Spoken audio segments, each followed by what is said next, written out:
এমন বহু ঘটনা, যে ঘটনাকে কোনোভাবে সমর্থন করা যায় না, মন সায় দেয় না, সাধারণ মানুষ সমর্থন করতে পারে না, তা জেনেও শুধু দলের মুখপাত্র হিসাবে ইলেকট্রনিক বা প্রিন্ট মিডিয়ায় সেগুলোকে ডিফেন্ড করতে করতে গেছি।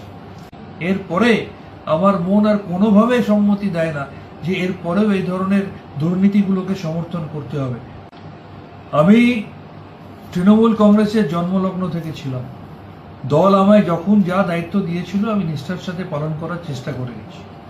দল আমায় ন্যাশনাল স্পোক্সপারসন করেছিল। এমন বহু ঘটনা, যে ঘটনাকে কোনোভাবে সমর্থন করা যায় না, মন সায় দেয় না, সাধারণ মানুষ সমর্থন করতে পারে না, তা জেনেও শুধু দলের মুখপাত্র হিসাবে ইলেকট্রনিক বা প্রিন্ট মিডিয়ায় সেগুলোকে ডিফেন্ড করতে করতে গেছি। তার জন্য বহু সাধারণ মানুষ আমাকে অনেক কথা শুনিয়েছেন, আমাকে সেগুলো হজম করতে হয়েছে। কিন্তু আলটিমেটলি রাজনীতিটা মানুষের জন্য।